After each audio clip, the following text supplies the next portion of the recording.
Hello friends, हमारे channel पे आपका फिर से बहुत बहुत स्वागत है। आज हम यूपी टेट तथा सी टेट में पूछे गए कुछ प्रीवियस ईयर क्वेश्चंस का एक्सप्लेनेशन के साथ साथ उनकी फटाफट प्रैक्टिस करेंगे। तो आइए शुरू करते हैं। पहला प्रश्न है, जो वाणी द्वारा व्यक्त न किया जा सके, अर्थात इस वाक्य के लिए वाक्यांश के लिए एक शब्द पूछा है जो वाणी द्वारा व्यक्त न किया जा सके। तो 4 विकल्प दिए हुए हैं। आत्म साक्षात्कार, ये तो नहीं होगा, साक्षात्कार का यहाँ कोई मतलब नहीं है। स्वानुभूति, अनुभूति का भी कोई मतलब नहीं है। सी है अनिर्वचनीय, यानी जो वाणी द्वारा व्यक्त न किया जा सके। वचनीय माने व्यक्त किया जा सके, अनिर्वचनीय अर्थात वाणी द्वारा व्यक्त न किया जा सके। यही हमारा सही आंसर है। और डी रहस्य, यहाँ कोई मतलब नहीं है रहस्य शब्द का। तो वाणी द्वारा व्यक्त न किया जा सके, इस वाक्यांश के लिए एक शब्द हुआ अनिर्वचनीय। दूसरा प्रश्न है, निरामिष किसे कहते हैं? तो आमिष शब्द का अर्थ होता है मांस, यहाँ निर लग गया है तो उपसर्ग निर का अर्थ होता है रहित या न होना। तो निरामिष शब्द का अर्थ हुआ मांस रहित भोजन।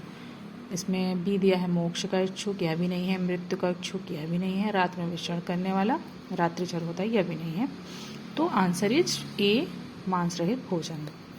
फिर आता है तीसरा प्रश्न, एक बार कही बात को दोहराते रहना, इस वाक्यांश के लिए एक शब्द होगा। तो आगार, आगार यहाँ अलग ही शब्द है। प्राकथन, प्रस्तावना, यह भी नहीं। इसका सीधा सीधा एक शब्द होता है। एक बार कही बात को दोहराते रहना अथवा एक बात को बार बार कहना, इसके लिए एक शब्द है पिष्ट पेषण। आंसर इज सी। आँख एक नहीं कजरौटा 10-10, इसको पढ़ने से ही लग रहा है कि ये आडंबर के लिए यह लोकोक्ति कही गई है। तो आँख एक नहीं कजरौटा 10-10, इस लोकोक्ति का अर्थ है व्यर्थ आडंबर। Answer is a. यहाँ भी आँख में काजल लगाना, आँख की देखभाल करना था ला इलाज बीमारी, यह इसका कोई मतलब नहीं है यहाँ पर इन तीनों विकल्पों का। तो आँख एक नहीं कजरौटा 10-10 का सीधा अर्थ है व्यर्थ आडंबर करना।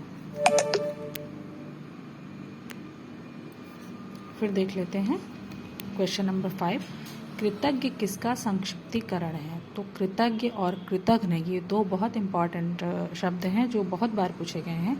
कृतज्ञ का अर्थ होता है किए गए उपकार को मानने वाला, और कृतघ्न शब्द का अर्थ होता है किए गए उपकार को ना मानने वाला। तो यहाँ पर कृतज्ञ शब्द का D is the correct answer.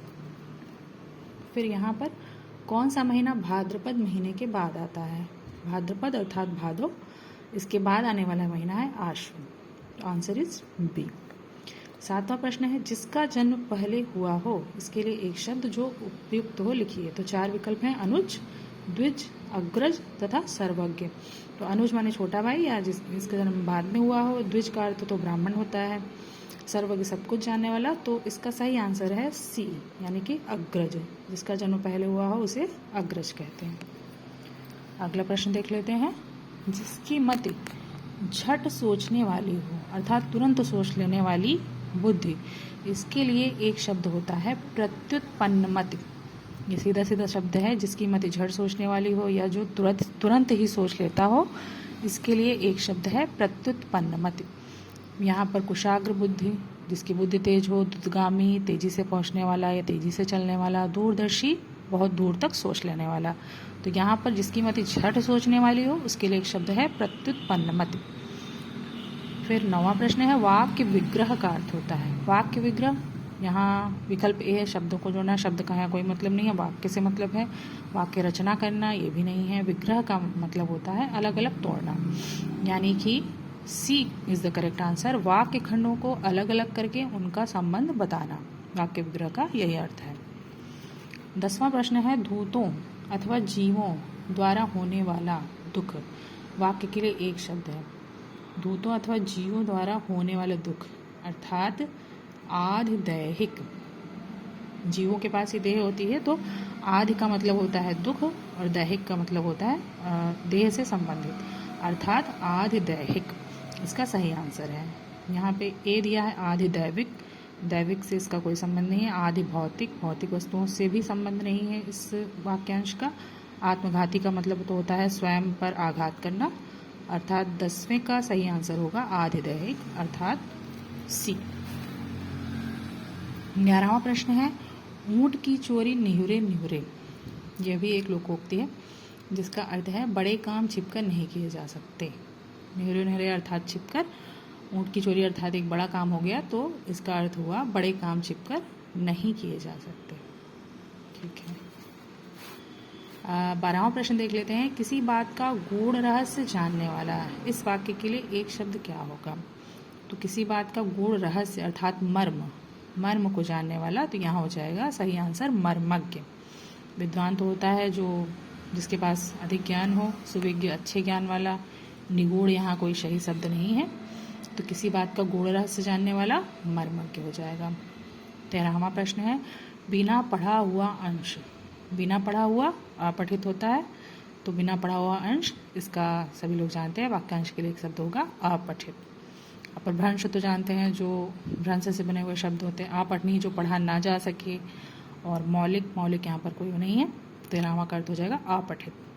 14वां प्रश्न है। जिसकी पूर्व से कोई आशा न हो, तो इसका आशा न हो, पूर्व से कोई आशा न हो, तो इस वाक्यांश के लिए एक शब्द है अप्रत्याशित।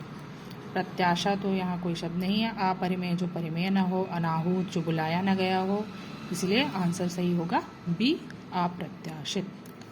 अगला प्रश्न देख लेते हैं 15वां।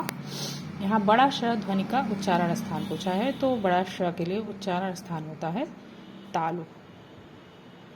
प्रश्न 16वां है। उपत्यका का अर्थ है, उपत्यका शब्द का अर्थ होता है पर्वत के पास की भूमि। 17वां प्रश्न है। आँख की किरकिरी होना, तो आँख की किरकिरी होना मुहावरे का अर्थ है अप्रिय लगना। इंद्रियों को जीतने वाला, इसके लिए एक शब्द हो गया जितेंद्रिय। Option number D. दत्त चित्त, जिसका मन एक जगह लगा हुआ हो। कुशाग्र बुद्धि, मतलब तेज बुद्धि वाला, दूरदर्शी, दूर तक देखने वाला। इंद्रियों को जीतने वाले के लिए एक शब्द है जितेंद्रिय। शैव कहते हैं जो शिव का उपासक हो। वाचाल कहते हैं जो अधिक बोलता हो, बहुत बोलता हो, अधिक बोलता हो, उसे वाचाल कहते हैं। क्वेश्चन नंबर 21 है। इंद्रियों को जीतने वाला जितेंद्रिय, पहले भी आ चुका है। जो एक स्थान पर टिककर नहीं रहता, इस वाक्यांश के लिए एक शब्द है यायावर अर्थात घुमंतु। यायावर का मतलब होता है घुमंतु। जो एक स्थान पर टिककर नहीं रहता उसे कहते हैं यायावर।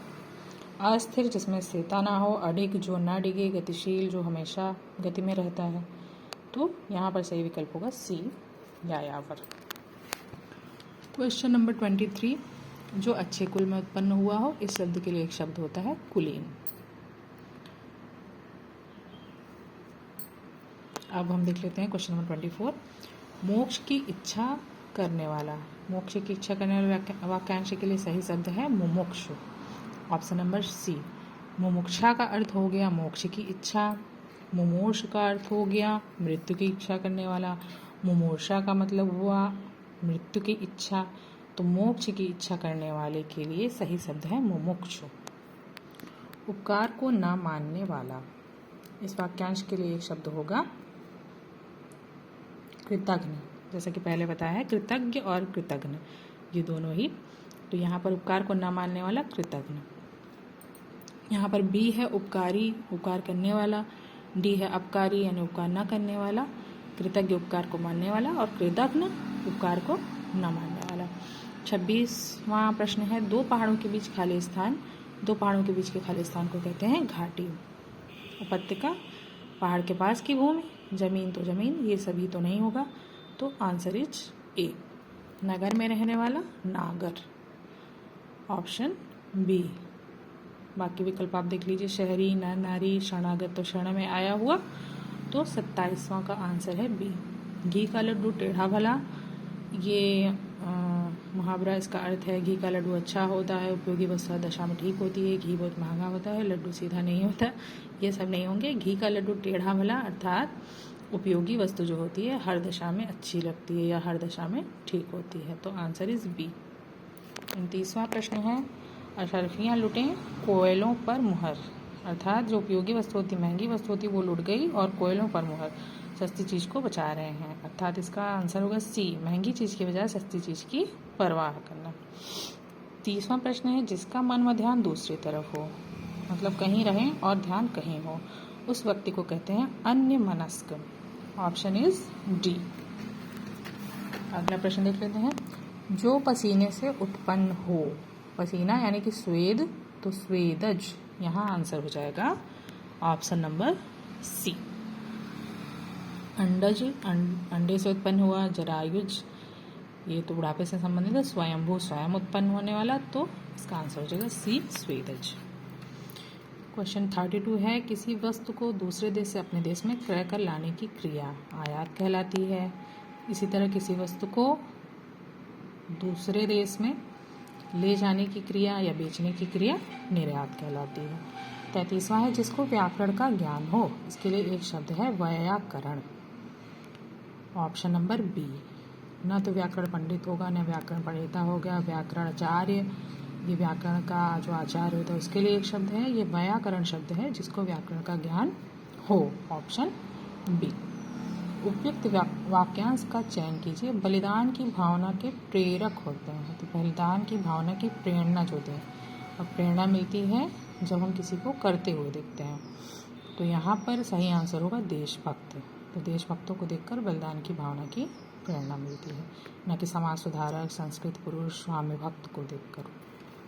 35वां है, किए गए उपकार का फल ना मानने वाला, तो कृतघ्न हो गया। जो किसी बात या उक्ति को तुरंत सोच लिया, तुरंत सोचने वाला पहले भी आ चुका है, प्रत्युत्पन्नमति। प्रागैतिहासिक, प्रागैतिहासिक का अर्थ है लिखित इतिहास के पहले का समय, या लिखित इतिहास के पहले का इतिहास कहलाता है प्रागैतिहासिक, जो पहले कभी नहीं हुआ हो, अभूतपूर्व। किसी वस्तु को गलत समझ लेना या किसी वस्तु को गलत समझते जाना, इसको कहते हैं भ्रांति। मरने की इच्छा के लिए एक शब्द हो गया मुमूर्षा, जैसा कि पहले भी डिस्कस किया हमने। जिसके पास कुछ ना हो उसको कहते हैं अकिंचन, अकिंचन, ऑप्शन नंबर बी। अनश्वर शब्द के लिए एक शब्द है अनश्वर, जो नष्ट न होता हो, या अर्थात नष्ट न होने वाला, ऑप्शन नंबर सी। सव्यसाची शब्द के लिए एक वाक्य है, सव्यसाची शब्द के लिए एक वाक्य है, बाएं हाथ से कार्य करने वाला। और सव्यसाची किसे कहते हैं, महाभारत जिन लोगों ने देखा होगा, सुना होगा, वो अच्छे से जानते होंगे। तो कमेंट सेक्शन में आप बताइए कि सव्यसाची किसे कहते हैं। तो यहाँ सव्यसाची का अर्थ हुआ, वाक्य हुआ बी, बाएं हाथ से कार्य करने वाला। 44वां है, गुरु के समीप रहकर शिक्षा ग्रहण करने वाला, इसके लिए एक शब्द है अंतेवासी। इसके बाद 45वां प्रश्न है, निः स्पृह का अर्थ है, निः माने रहित, स्पृह माने होती है इच्छा, अर्थात निष्पृह शब्द का अर्थ हो जाएगा जो इच्छा रहित हो। यहाँ पर ऑप्शन बी नहीं, ऑप्शन सी सही है, जो इच्छा रहित हो। युद्ध की इच्छा रखने वाला यहाँ हो जाएगा ऑप्शन नंबर ए युयुत्सु।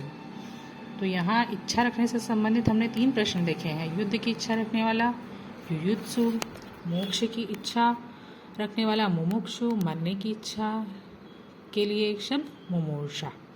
तो आप इसी तरह से डिस्कशन को ध्यान में रखते हुए, डिस्कस करते हुए, क्वेश्चंस को, ऑप्शंस को देखते हुए जब डिस्कशन करेंगे तो देर तक क्वेश्चंस आपके दिमाग में बने रहेंगे। तो इसी तरह से हमारे चैनल पे उपलब्ध अन्य वीडियोस का भी आप लाभ उठाइए और अच्छे से यूपीटेट की तैयारी करिए। धन्यवाद।